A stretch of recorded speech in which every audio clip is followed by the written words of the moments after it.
সবার অনেক অনেক রিকোয়েস্টের একটা ভিডিও আপনাদের সঙ্গে শেয়ার করলাম। প্রথম প্রশ্ন ছিল, আমি কি টিচার? হ্যাঁ, আমি টিচার। আমি প্রাইমারি স্কুলের টিচার, তাই আমি অনেক ধৈর্যশীল।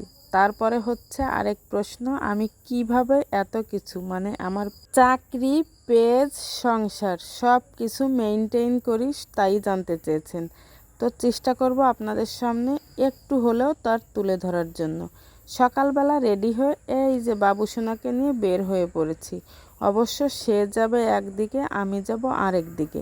তারপরেও একসঙ্গে বেরোতে ভালো লাগে, এই কারণে ছেলেকে নিয়ে বেরিয়ে পড়লাম। আর এই যে বিকালবেলা বাড়িতে চলে এসেছি। এখন হচ্ছে হাত মুখ ধুবো, মাত্র ঘরে ঢুকলাম। শহরের চাকরিজীবীদের জীবন আর গ্রামের চাকরিজীবীদের জীবনের চিত্র কিন্তু এক নয়, সম্পূর্ণ আলাদা, তবে অনেক বেশি কষ্টের। এই যে বাড়িতে আসার পর হাত মুখ ধুয়ে একটু বসেছি। অবশ্য বাড়ির কোনো কাজ বাজি আমার তেমন করা লাগে না। এখানে হচ্ছে আমার মেঝো বোন, মা সবাই বসে বসে গল্প করছিল আর বিকালবেলা চা মুড়ি এসব খাচ্ছিলাম। বিকালে হাত মুখ ধুয়ে আমরা এভাবে এক জায়গায় বসে সুন্দর সুন্দর মুহূর্ত কাটাই, আর সাথে তো খাওয়া দাওয়া অবশ্যই আছে। তারপর চলে এসেছি কিছু সুন্দর সুন্দর রিলস আপনাদের সঙ্গে শেয়ার করব, তাই তৈরি করতে। রিলস তৈরি করা হয়ে গেলে তারপরে এসেছি, স্কুলের কিছু কাজ ছিল, বসে বসে সবার সঙ্গে গল্প করছি আর কাজগুলো কিন্তু করে নিচ্ছি। কারণ টাইম টু টাইম কাজগুলো করতে হলে শুধু গল্প করলেই চলবে না।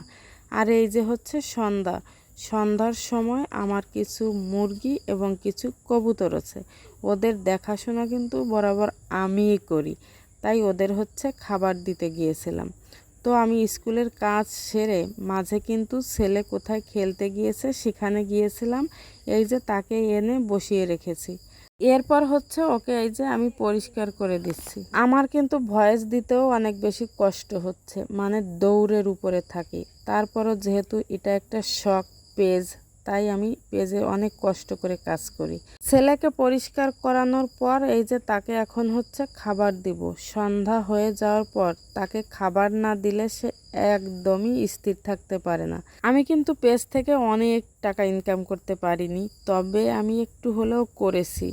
আর এত কষ্ট করি কিন্তু টাকা ইনকাম করার জন্য নয়, যেহেতু আমার ইনকামের আরেকটু উৎস আছে।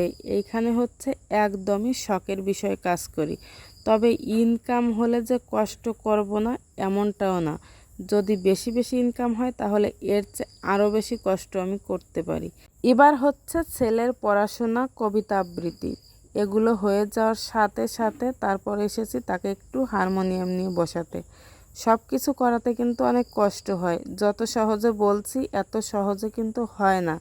আপনাদের ঘরে তো নিশ্চয়ই বাচ্চা আছে, এদের দিয়ে এসব কাজ করাতে কতটা কষ্ট হয় তা এবার বুঝে নিন। রাতের বেলা মুখ ধুয়েছি, ফ্রেশ হয়েছি, শুয়ে পড়ব। ভিডিও এডিট করার সময় দেখি আমি একটা ডে ক্রিম মুখে লাগিয়েছি। তো এভাবেই চলছে আমার প্রতিদিনের কাজ। তো যারা প্রশ্নটা করেছিলেন অবশ্যই উত্তর পেয়ে গেছেন, আর যারা প্রতিদিন আমার ভিডিও দেখছেন সবাইকে অসংখ্য ধন্যবাদ। যেমন কলি দিদি, তিথি দিদি, ফরহাদ ভাই সবাই আমাকে অনেক অনেক অনেক বেশি সাপোর্ট করে। আপনারাও তাদের পেজ থেকে ঘুরে আসবেন, দেখবেন আপনাদেরকেও অনেক বেশি সাপোর্ট করবে। তো সবাইকে অনেক অনেক ধন্যবাদ। টাটা।